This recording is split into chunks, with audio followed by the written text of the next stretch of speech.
രോഗമല്ല, deficiencies ആണ് ഇന്നത്തെ ആരോഗ്യമില്ലാത്തതിൻ്റെ ഏറ്റവും ഇമ്പോർട്ടൻ്റ് ആയിട്ടുള്ളൊരു കാര്യം. You are not sick, you are not a patient, but you are in deficit. അതാണ് ഇന്നത്തെ കണ്ടുപിടുത്തം പറയുന്നത്. സോ ഈ ഡെഫിസിറ്റുള്ള കണ്ടീഷനിൽ എങ്ങനെ വന്നു, അതിൻ്റെ റീസൺ എന്താണ്, ആരാണ് അതിന് ഉത്തരവാദി? The key to health is in our hands. നമ്മൾ ഓരോരുത്തരും ഭക്ഷണം കഴിക്കണം, ശരിക്കും വയറ് നിറയ്ക്കൽ പ്രക്രിയ മാത്രമാണ് നടക്കുന്നത്. നമ്മൾ ചിന്തിച്ചിട്ടുണ്ടോ? നമ്മുടെ കുഞ്ഞുങ്ങൾക്ക് നമ്മൾ ഭക്ഷണം വിളമ്പി കൊടുക്കുമ്പോൾ, നമ്മുടെ കുടുംബത്തിൽ ഓരോ അമ്മമാരും ഭക്ഷണം വിളമ്പി കൊടുക്കുമ്പോൾ എത്രത്തോളം പോഷകങ്ങൾ ഉണ്ടെന്ന് നമ്മളത് ശ്രദ്ധിച്ചിട്ടുണ്ടോ? അപ്പോൾ അവിടെ ഒരു ഇമ്പോർട്ടൻറ്റ് ഫാക്ടറാണ്, നമ്മുടെ മണ്ണിൽ പോഷകങ്ങൾ ഇല്ല എന്നുള്ളൊരവസ്ഥ വരുമ്പോൾ നമ്മുടെ പ്ലേറ്റിലും പോഷകങ്ങൾ കുറയുന്നു. ഈ ഒരു ടോപ്പിക് ഒരു വലിയ ടോപ്പിക്, അത് ഞാൻ നെക്സ്റ്റ് വീഡിയോയിൽ ചെയ്യുന്നതാണ്.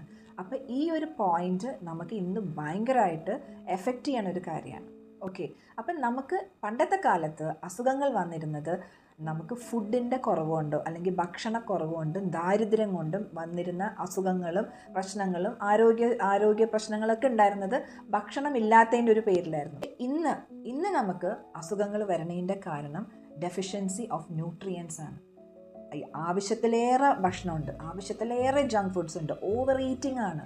പക്ഷെ നമുക്ക് എന്നിട്ടും അസുഖം വരുന്നതിൻ്റെ കാരണം നമ്മുടെ ശരീരത്തിന് വേണ്ട ന്യൂട്രിയൻസ് ഒന്നും നമുക്ക് കിട്ടുന്നില്ല.